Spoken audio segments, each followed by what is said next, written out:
afecta en la insulina. La insulina se requiere en todo el cuerpo excepto en el corazón y en el cerebro, que la glucosa entra por simple difusión. Entonces, ahí tenemos que las alteraciones del metabolismo de la glucosa son tan importantes que además se producen alteraciones del metabolismo de las proteínas, de las grasas, del líquido, de los electrolitos. Entonces hay un descontrol total metabólico en el cuerpo gracias a la diabetes y al trabajo irregular o mal trabajo de lo que es la insulina. Entonces, hemos visto un poco su clasificación, hemos visto su metabolismo, sobre todo en la cetoacidosis. ¿Qué pasa con la insulina? Que es lo más importante. Y ahora vamos a ver un poco todas las complicaciones crónicas, porque se ha visto y se ha dicho que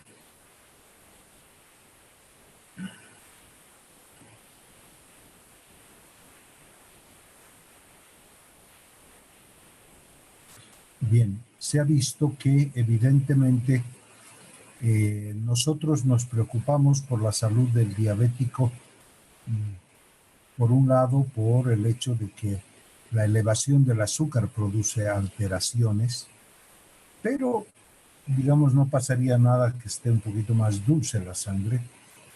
Sin embargo, la aparición de las complicaciones agudas y crónicas complican la calidad de vida del paciente. Y si esto no se controla y nosotros no hacemos un seguimiento, pues las complicaciones crónicas pueden aparecer demasiado pronto en la diabetes. Entonces es importante que nosotros sepamos que la diabetes es una alteración del metabolismo de los hidratos de carbono por falta de insulina o falla en su acción. Habíamos visto que en el diabético tipo 2 hay una resistencia a la acción de la insulina. Quiere decir que por defecto a nivel de la estructura de la insulina o defecto en la estructura a la insulina, se produce pues una acción deficiente de la insulina sobre las células y no permite que ingrese el combustible, que es la glucosa a la célula para su combustión. A un principio habíamos visto que en la diabetes tipo 2 existe un hiperinsulinismo por la resistencia a la insulina y luego posteriormente el páncreas se va quemando poco a poco y va perdiendo células beta y al final el paciente se vuelve insulino requiriente. Quiere decir que al final igual el paciente para un mejor control requiere utilizar insulina. El diabético tipo 1 requiere insulina desde el principio. El diabético tipo 2 puede empezar con dieta y tabletas, pero posteriormente termina con insulina. Los diabéticos, llamémosle grupo 3 o diabetes secundaria que se llama, requieren, depende de su acción. Si es un paciente que ha sido pancreatectomizado, requiere insulina. Pero si es un paciente que solamente utiliza corticoides a grandes dosis, entonces probablemente necesita insulina y podría ir con tabletas. Sobre todo ahora que, como veremos mañana, la gama de tabletas y de opciones terapéuticas es mucho más amplia. Entonces, en la diabetes gestacional, antiguamente era obligatorio utilizar insulina, pero ahora en la actualidad, porque se ha visto que la diabetes gestacional es una forma de diabetes tipo 2, entonces se puede utilizar tabletas durante el embarazo. No así en la que es diabética y se embaraza. Eso es distinto. En cambio, la mujer que sin embarazo no tiene diabetes, se embaraza y presenta intolerancia hidrocarbonada, termina su embarazo y deja de tener intolerancia. Esa es la verdadera diabetes gestacional. Y entonces estas sí requieren o tabletas o en algunos casos insulina. Pero la diabética que se embaraza sí necesita insulina desde el principio para evitar malformaciones fetales, ¿no? En el caso de la diabética gestacional, el peligro es la macrosomía fetal, quiere decir niños que nacen con peso por encima de 4,5 kilos. En cambio, en la diabética tipo 1, la alteración es más de malformaciones. Bien, entonces la alteración en los hidratos de carbono afecta a otras vías metabólicas como el ceder de las proteínas y lípidos.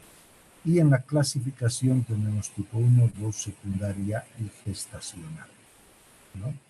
Entonces nosotros tenemos el diagnóstico, habíamos dicho, que los valores normales en ayunas es de 100, tras el estímulo con 75 gramos a las 2 horas debe ser menor de 126. Los valores de insulina normales son de 15 microunidades o miliunidades, mililitro basal, y tiene que ser menos de 60 miliunidades tras el estímulo. Tenemos al diabético tipo 1 con escasa reserva de insulina, tenemos al diabético tipo 2 con mucha reserva de insulina, ¿no? Y sus niveles de azúcar tras estímulo están por encima de 200.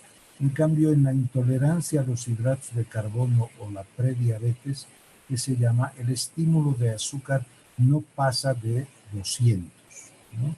Y sin embargo son hiperinsulinémicos. Esa es la característica de los grupos que tenemos: normales, prediabéticos, diabéticos 1, diabéticos 2, que es lo que corresponde. Muy bien, las complicaciones agudas son los estados hiperglucémicos cetoacidóticos. Ya no se llama tanto como se leía en los libros anteriormente el coma cetoacidótico. Ahora se llama estados hiperglucémicos porque rara vez ya llegan al coma. También tenemos los estados hiperglucémicos hiperosmolar y las hipoglucemias. En las formas crónicas tenemos las macroangiopatías, que quiere decir ateroesclerosis en arterias gruesas, y la microangiopatía, que quiere decir obstrucción de los capilares a esos niveles. La suma de los dos, sobre todo partiendo de la nefropatía más la macroangiopatía, te dan el pie diabético. ¿Y cómo va eso? Que primero el paciente empieza a perder sensibilidad.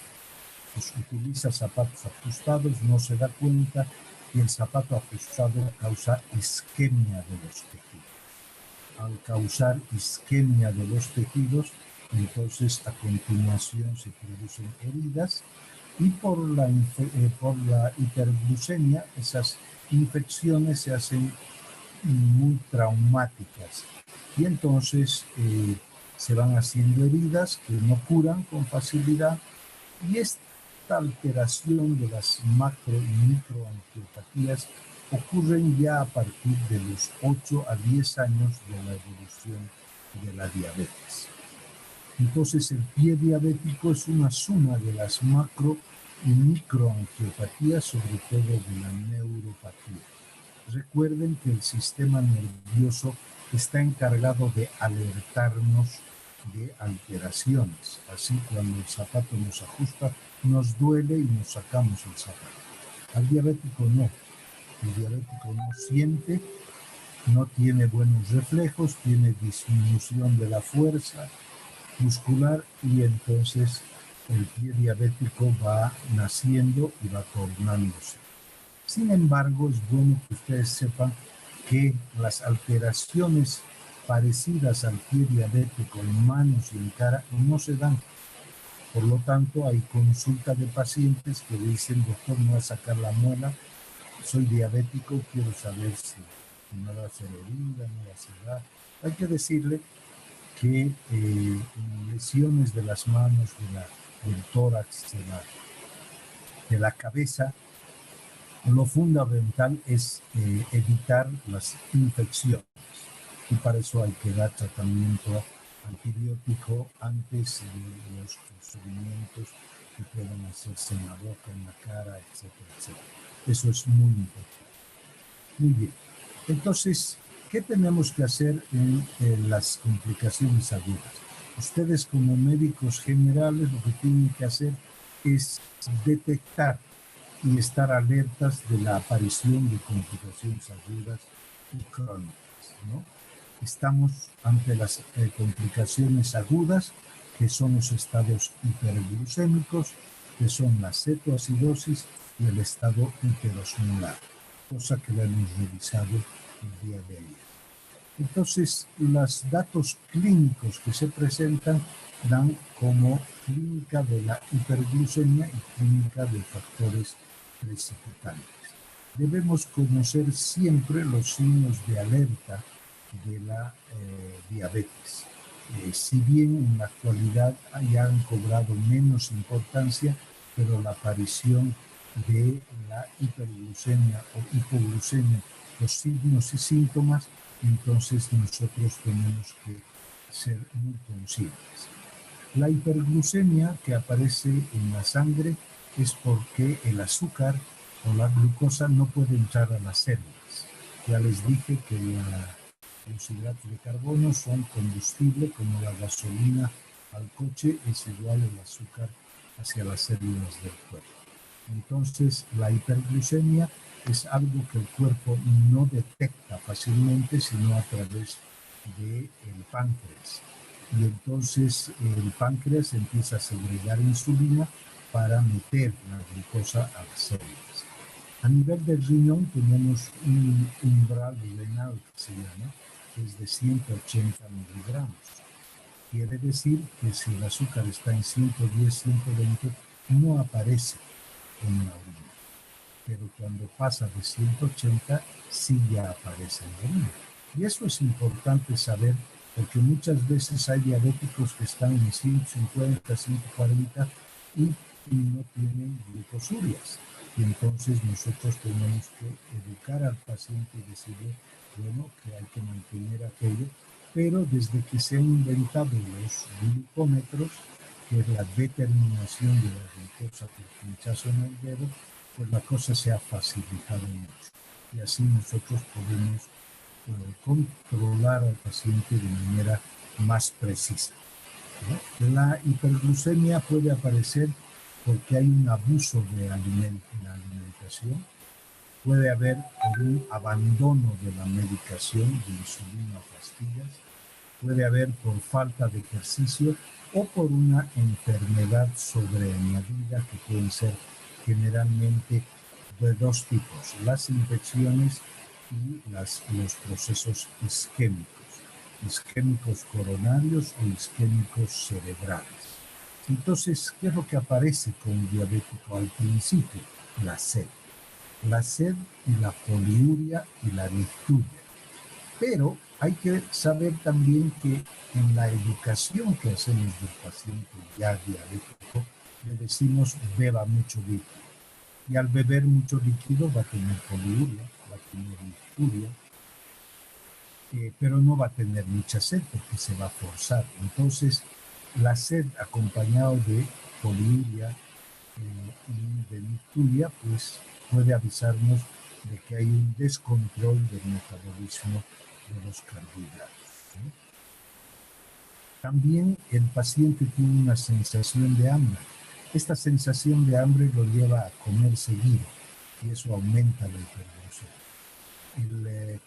El apetito le viene porque la insulina, que está en alta cantidad, o en el diabético 1 no hay mucha insulina, el combustible no entra normalmente a las células, esto detecta el cerebro y entonces desencadena el centro del apetito y el paciente empieza a tener hambre demasiado pronto. Luego, porque el azúcar no entra de manera adecuada a nivel muscular, hay una sensación de cansancio y malestar. Habíamos dicho a un principio que diabetes quiere decir irse por la orina. Entonces, un diabético tipo 1 tiene tendencia a adelgazar porque pierde calorías, pierde líquido, pierde nutrientes, etcétera, etcétera, por la orina, si es que no está compensado, y entonces adelgaza. El paciente diabético tipo 2, más bien en un principio engorda. Se le sube el azúcar, pero el hiperinsulinismo que tiene hace que a la hora de haber comido tenga baches de hipoglucemia. Y esos baches de hipoglucemia hacen que el paciente coma seguido y tenga hambre. Y entonces tiene tendencia a engordar. Hasta llegar a un límite, cuando ya el páncreas no puede controlar esos niveles de azúcar, a pesar del hiperinsulinismo, y entonces se rinde y deja de trabajar y el paciente empieza a tener hiperglucemias con mucha poliuria, mucha nicturia y empieza a bajar de peso. Ese es un indicativo, por ejemplo, en el paciente diabético tipo 2, que dice, bueno, yo he estado con peso normal, pero hace 2 meses que empezaba a bajar. Le hacemos un control de glucosa y resulta que está en 300. Entonces hay que enseñarle y decir, bueno, su cuerpo ha aguantado hasta donde ha podido.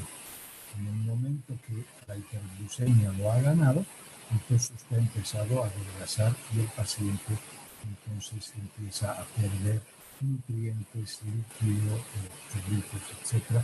y se adelgaza. Muchas veces en el tratamiento debemos aprovechar que ha adelgazado y hablar con él para que no vuelva a engordar. Es difícil, pocos hacen caso, pero hay que hacerlo y decir, bueno, usted ha perdido peso porque era gordito, ahora está con mejor peso, haga el régimen bien hecho para que no gane otra vez peso. Bien, ¿qué pasa con los niños frecuentemente o con otras personas que hacen cetoacidosis? ¿No? Entonces se puede detectar un olor a cetona por la boca, en la respiración, sobre todo en el aliento, y esto se da mucho más en los niños. Y luego otro síntoma que es muy frecuente son los calambres, ¿no? Hay astenia, aginamia, calambres, hormigueo y en ocasiones frialdad de los pies, pero sobre todo los calambres. Y esto es porque se ha perdido mucho calcio y magnesio, también potasio. Entonces los músculos se contraen, pero al estar con déficit de calcio y magnesio se contracturan y aparecen los calambres. Si persiste todo esto, entonces se puede llegar al estado de coma. Y como les digo, cada vez es más difícil y los pillamos a los pacientes en estados cetoacidóticos fundamentalmente.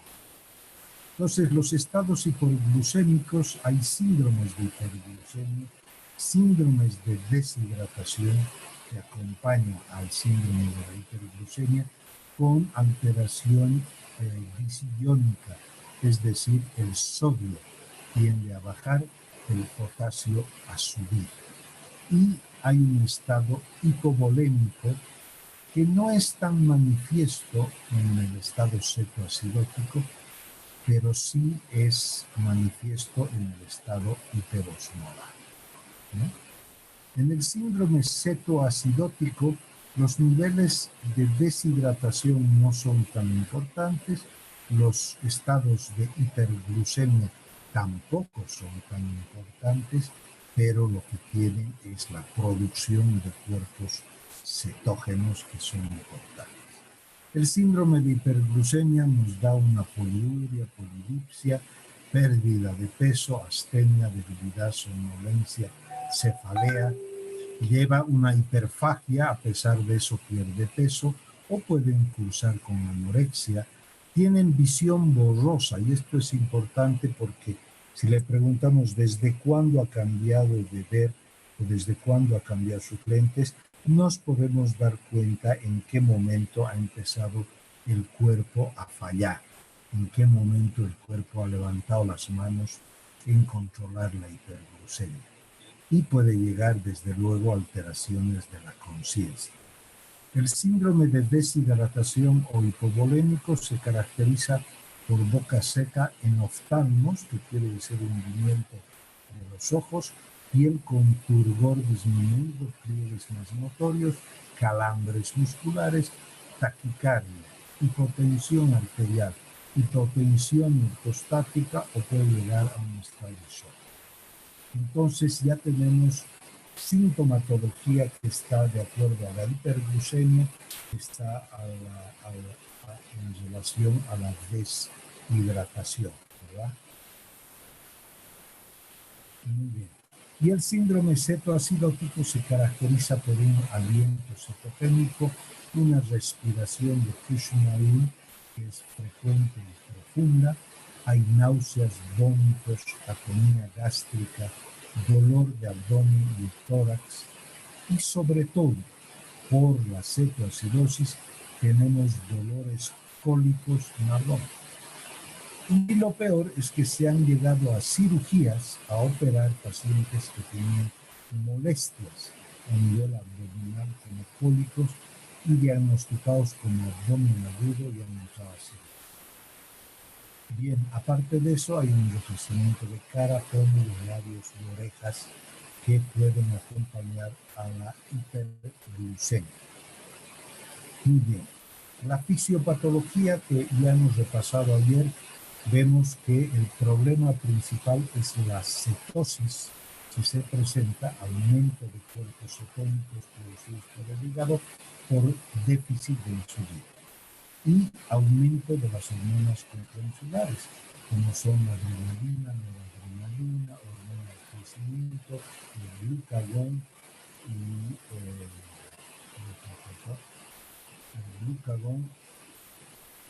y bien, el cortisol.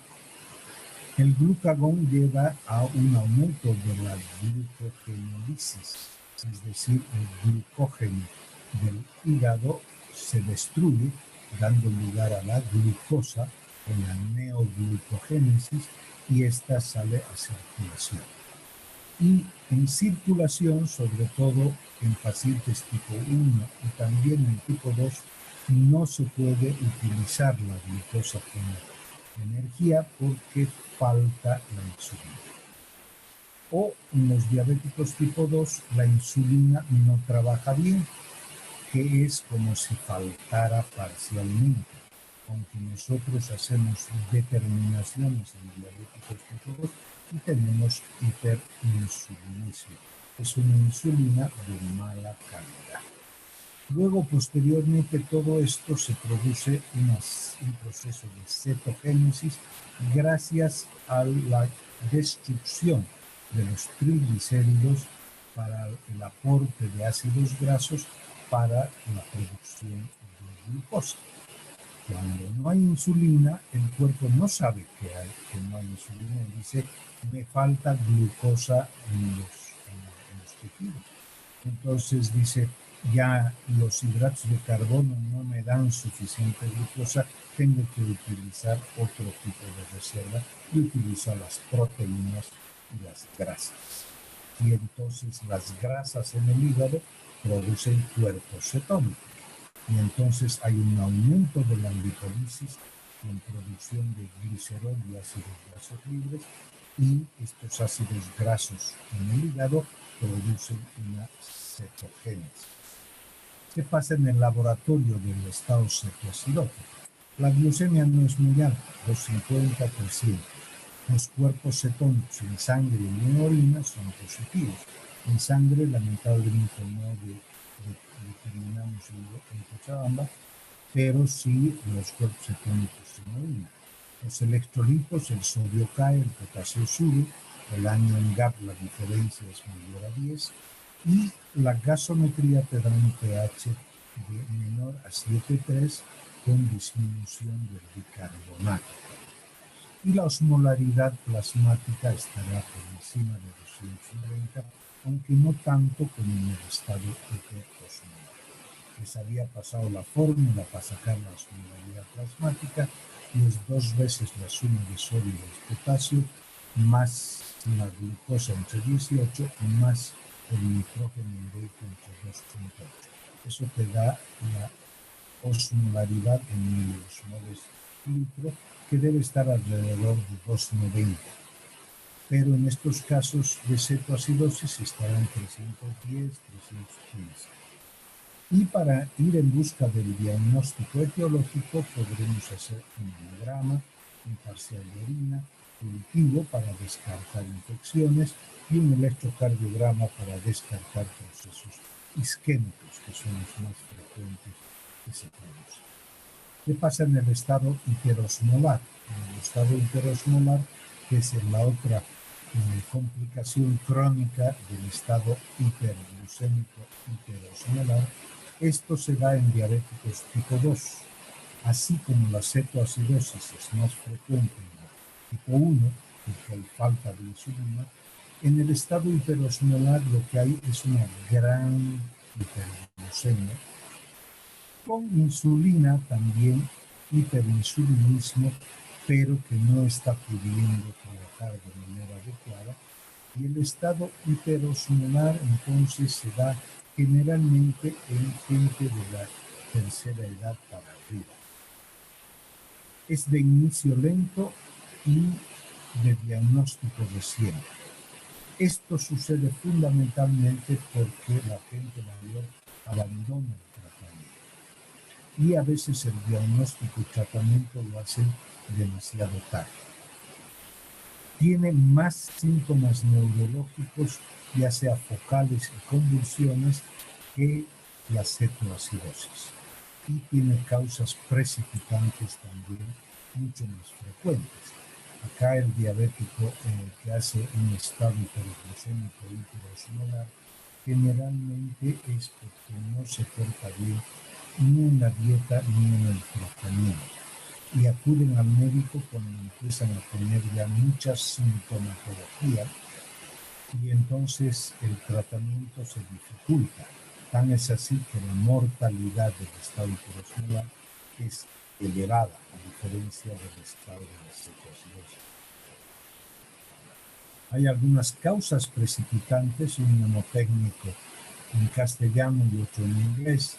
Es el consumo de alcohol, la encefalopatía, la insulina, sobredosis de alimentación que puede darse, y estados urémicos, falla del riñón, ¿no? En inglés, trauma, son los TIPS, que son trauma, infección, estados psicóticos, convulsiones y estados de desmayo o síntomas.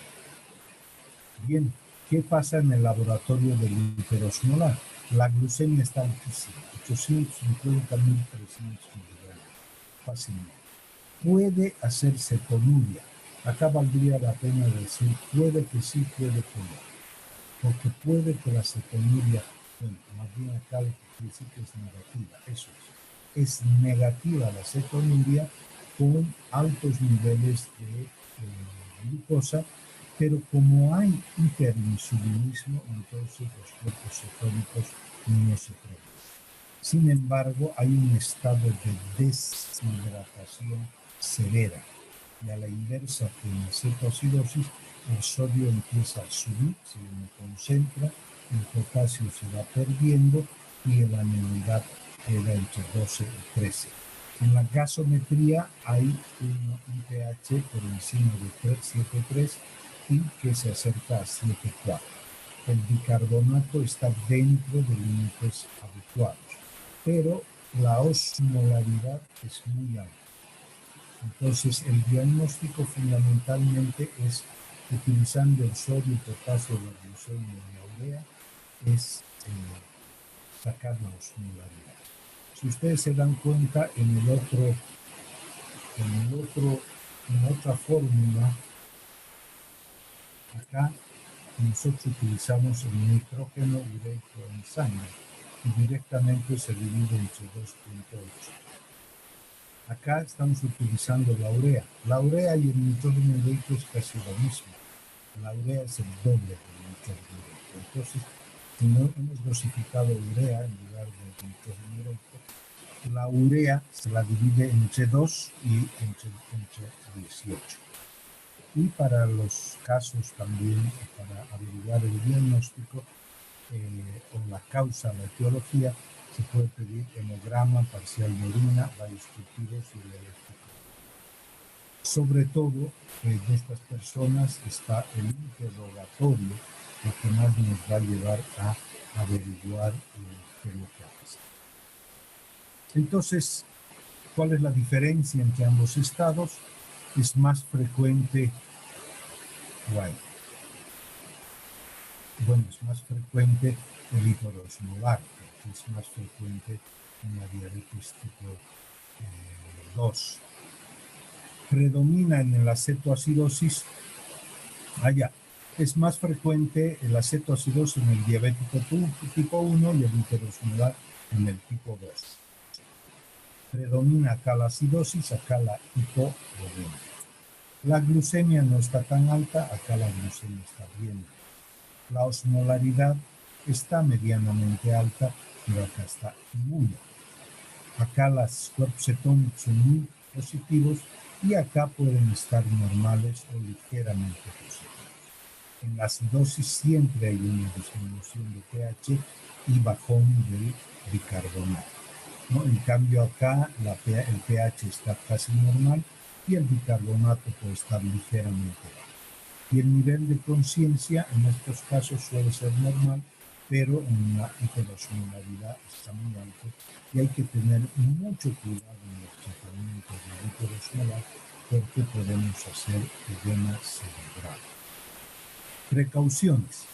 En alteraciones de la conciencia, si la osmolaridad está menor a 320, buscar otras causas neurológicas en intoxicación.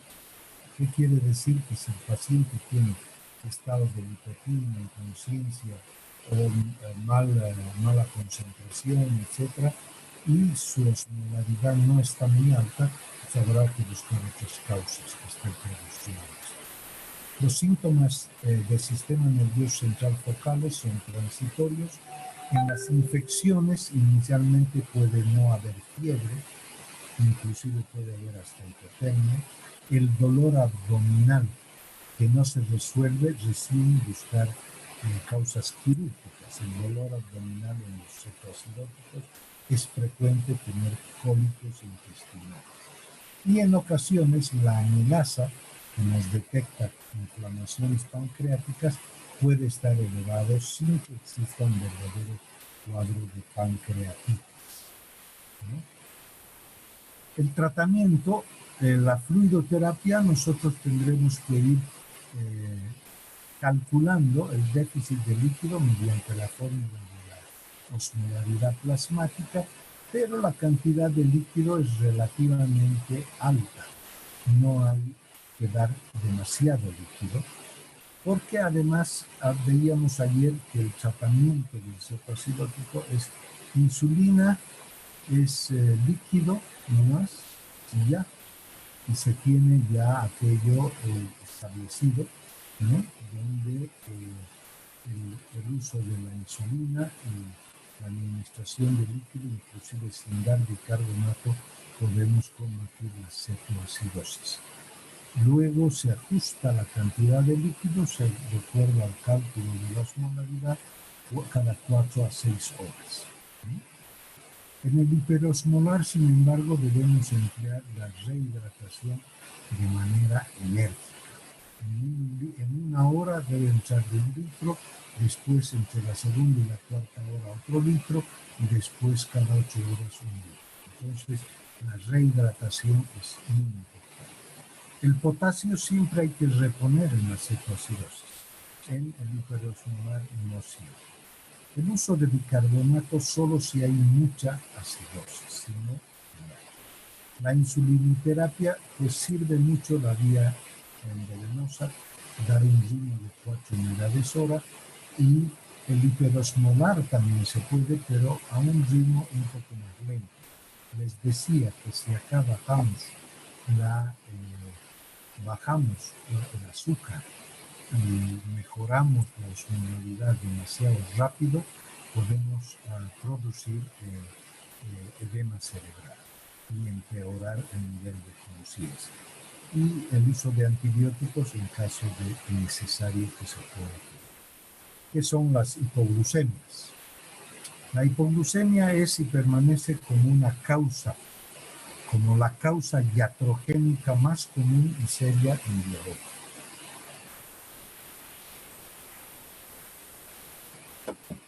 La hipoglucemia es el bajón de los niveles de azúcar más bajo de los niveles normales y generalmente se acepta como 70, un nivel para preocuparse. 60 puede dar o no dar clínica, 50 da clínica pero no hay datos neurológicos, y 40 sí aparecen datos neurológicos, y 30 da inconsciencia. Entonces se pierde la conciencia. Entonces tenemos que la glucosa plasmática, para hablar de hipoglucemia, tiene que estar menos de 70. Las hormonas hay un aumento de las hormonas contrarreguladoras. Los síntomas adrenérgicos aparecen entre 50 y 60, y los niveles de conciencia muy alterada por debajo de 40 miligramos por ciento, y ya hay pérdida del conocimiento cuando baja de 30. La hipoglucemia severa por debajo de 30 puede dar convulsiones y estado comatoso y requiere ayuda.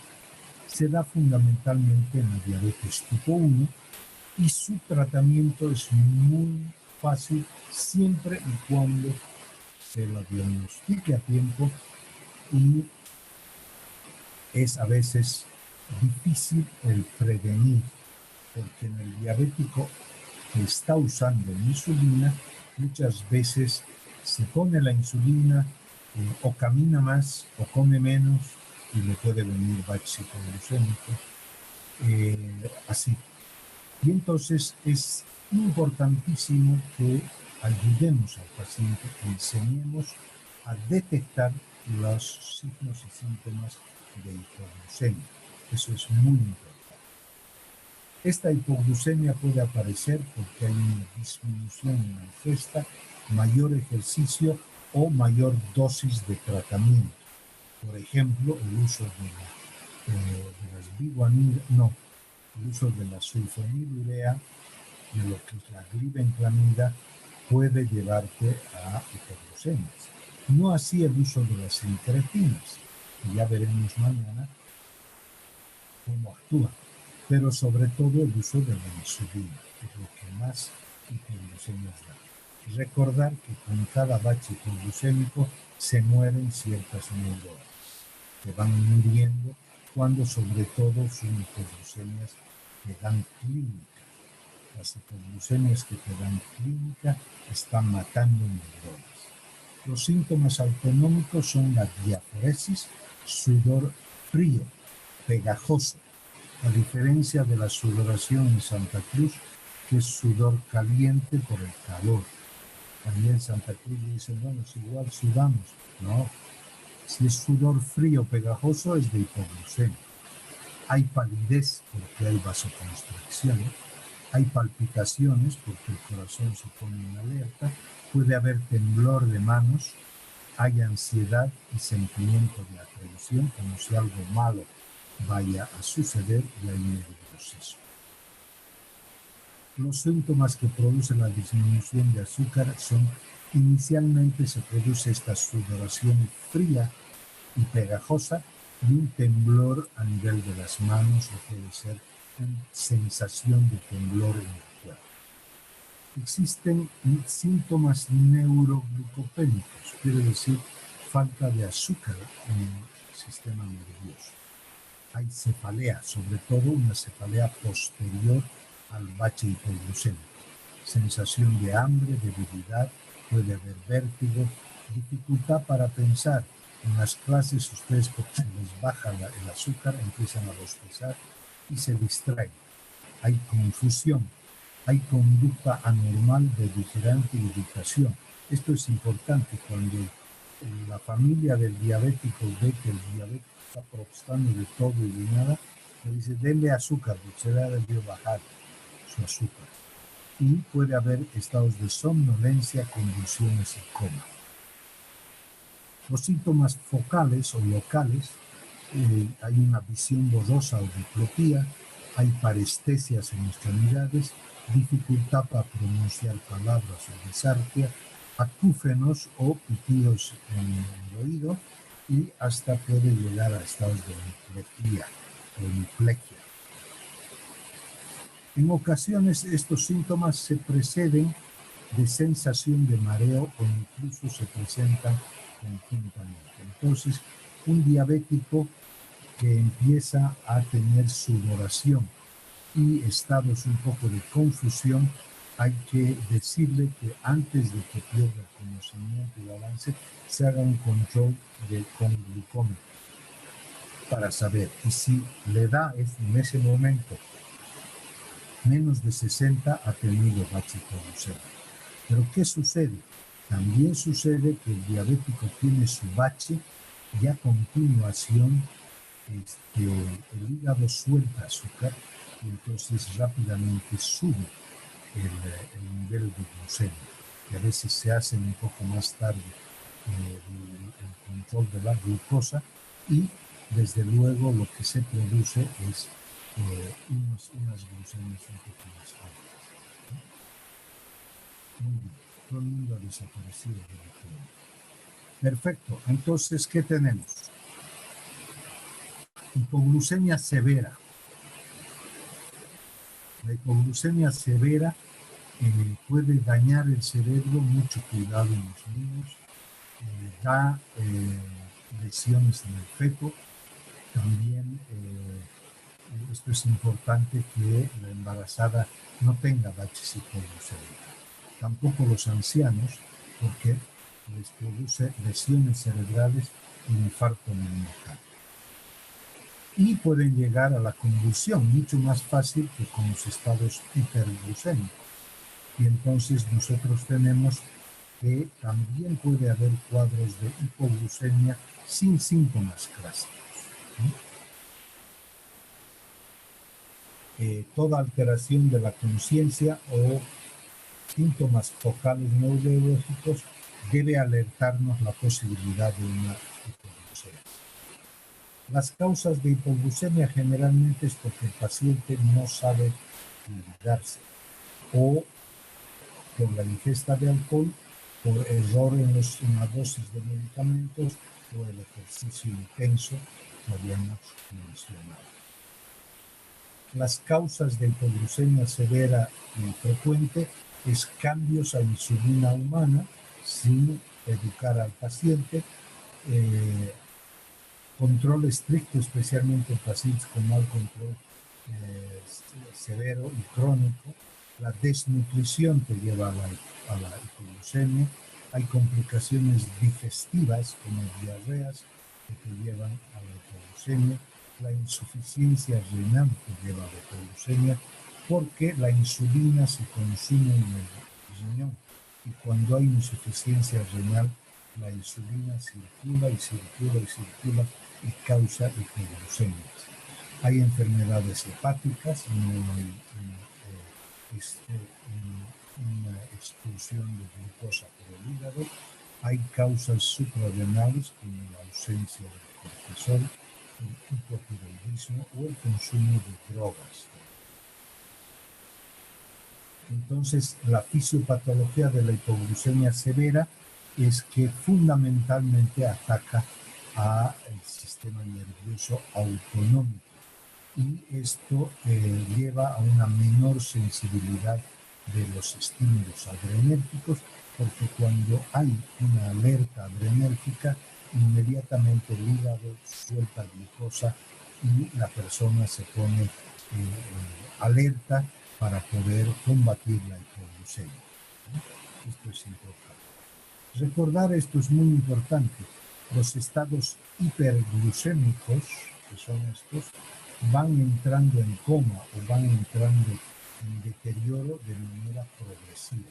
En cambio, la hipoglucemia es algo que aparece rápidamente y en cuestión de media hora el paciente puede estar en un estado de hipoglucemia. ¿Cuáles son las complicaciones crónicas y los protocolos de seguimiento? Esto lo vamos a hacer un poco más rápido, tenemos unos 10 minutos. Y el paciente diabético debe tener una historia clínica, básicamente al inicio, una historia clínica completa, debe actualizar sus datos cada año, pero debe hacerse controles cada 3 meses. La antropometría es muy importante al inicio, a los 3 meses y al año. La presión arterial también se debe tomar en cada control. Los pulsos periféricos, cada año se puede hacer el control. La sensibilidad y los reflejos sí se puede hacer en cada visita, cada 3 meses. Y el fondo de ojo y la agudeza visual, cada año o cada 2 años es la indicación para poderlo. Los laboratorios que debemos hacer, la glucemia y la hemoglobina glicosilada hay que hacer cada 3 meses y también al año. El perfil lipídico cada 3 meses y al año. Parcial bovino cada 3 meses y al año. La microalbuminuria cada año. La creatinina y la osmolaridad sanguínea a los 3 meses y cada año. El electrocardiograma cada año. Prueba de esfuerzo por la edad solamente, y la educación y evaluación debe haber reforzamiento cada 3 meses seguro y desde luego al año, porque esto es lo que va a prevenir las complicaciones crónicas en los diabéticos. Que el diabético sepa tanto de la diabetes como su médico. Eso es importante. Rápidamente, las complicaciones oftalmológicas o la retinopatía diabética son alteraciones perioculares, como neuropatías oculomotoras, parálisis del segundo par o neuritis del trigémino. La retinopatía se clasifica en dos, en simple no proliferativa y proliferativa. En la simple no proliferativa tenemos microaneurismas en la retina, exudados y hemorragias. En la proliferativa es el nacimiento de vasos de neoformación a partir de la retina que van avanzando hacia el cristalino. También se afecta la mácula en los diabéticos y son personas que son más propensas a las cataratas, glaucoma o infecciones de la córnea. Bien, el protocolo diagnóstico hay que hacerlo al principio y después cada año o cada 2 años. Sabemos que el mal control, la hipertensión y las dislipidemias afecta mucho a la vista, que es lo más importante. El examen oftalmológico debe constituirse obviamente por el oftalmólogo o si quiere el médico también general con el manejo del oftalmoscopio, ver la agudeza visual, el fondo de ojo con pupila dilatada, la tonometría es más del oftalmólogo y los exámenes especiales también son del oftalmólogo. No hay que esperar que aparezcan síntomas para poder mandar al diabético al oftalmólogo. Es importante. A nivel del riñón, nosotros tenemos que la lesión es a nivel del glomérulo y la insuficiencia renal es una de las principales causas de muerte de los diabéticos junto con los infartos. La nefropatía diabética tiene una evolución progresiva y su evaluación es necesaria en prácticamente cada Al principio, cada 6 meses puede ser para hacer evaluaciones del aclaramiento de la creatinina, pero debemos estar en búsqueda de infecciones, de obstrucciones prostáticas, de la existencia de la vejiga neurogénica o el uso de medicamentos neurotóxicos. La nefropatía se da con un aumento de la tasa de filtración glomerular y al principio ocurre un aumento del GFR. Cuando aumenta el GFR gracias a la hormona de crecimiento, estamos ante un inicio de una nefropatía diabética. Después aparece la microalbuminuria, después aparece la proteinuria y después el síndrome nefrótico y la insuficiencia renal. Entonces, esos son los estadios.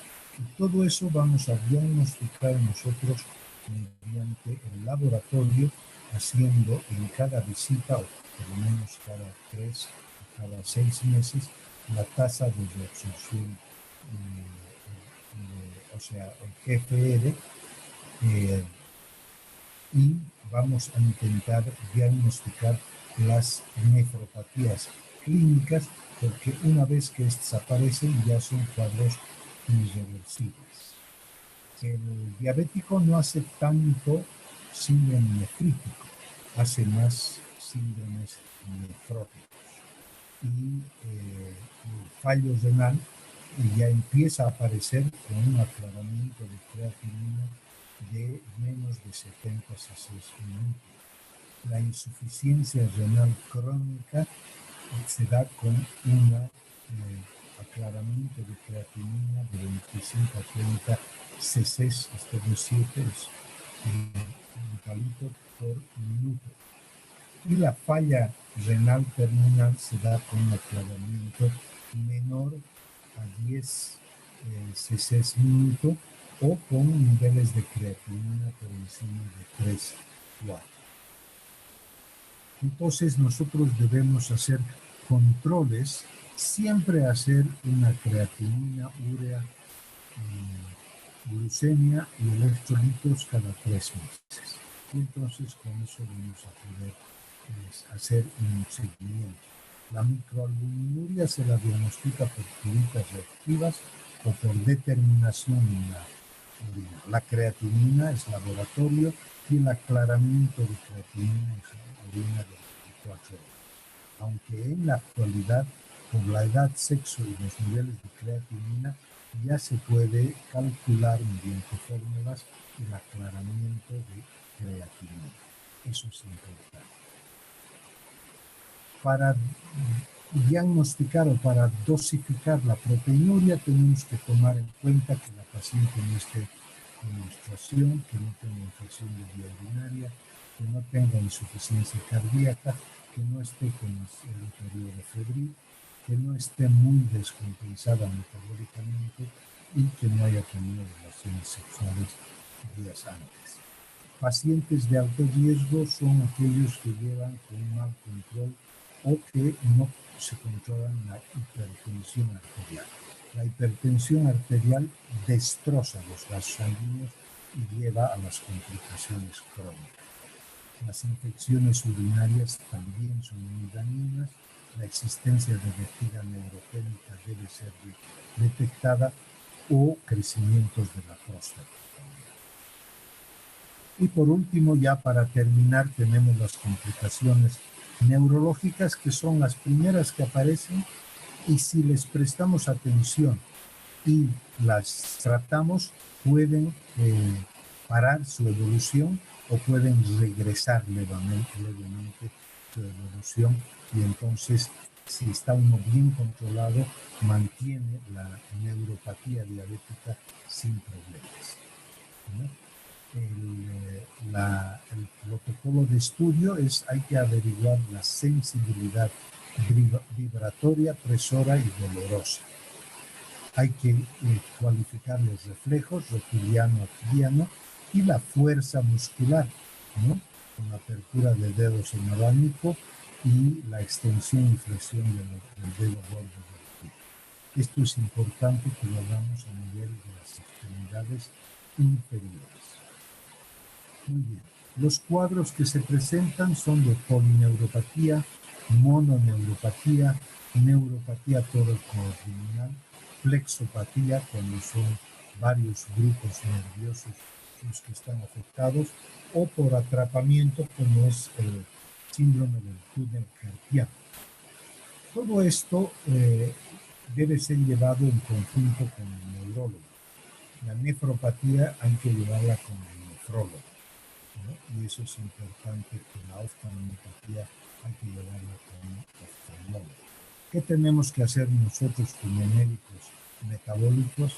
Es detectar la aparición y hacer los controles periódicos para detectar alteraciones e enviar inmediatamente al colega neurólogo, oftalmólogo, nefrólogo. Muy bien. Hay la neuropatía autonómica. ¿Qué quiere decir? Cuando los nervios del corazón y de los vasos ya no trabajan de manera adecuada. Entonces aparece la hipotensión ortostática, la taquicardia, el infarto agudo miocardio silente, muerte súbita, etc. Puede haber trastornos gastrointestinales como la gastroparesia, la diarrea, constipación y la incontinencia. O genitourinarios también, la disfunción sexual, eyaculación retrógrada, vejiga neurogénica y la incontinencia de orina. Y esto es importante, que entre varios existe el sudor facial. A veces hay cambios, sin que hayan cambios de temperatura, hay cambios de sudoración en la cara. Y esto es también propio de la neuropatía autonómica. El protocolo de seguimiento es siempre buscar estas complicaciones en cada control y de manera anual. Los protocolos de seguimiento ya los hemos mencionado, y esas serían un poco las complicaciones crónicas. Mañana vamos a hablar un poquito del pie diabético y del tratamiento. Entonces, esperando que esta clase, que es larga y aburrida, espero que les haya servido, y espero también que ustedes estén al tanto de esta necesidad de que los médicos generales y médicos internistas vayan en búsqueda de lo que es las complicaciones y las complicaciones. No sé si tienen alguna pregunta. Si no tienen ninguna pregunta, son las 8 en punto y aquí quedaría. ¿De acuerdo? ¿Hay alguna pregunta que quieran? No hay nada. Muy bien, entonces nos vemos mañana a la misma hora para poder hablar sobre el tratamiento.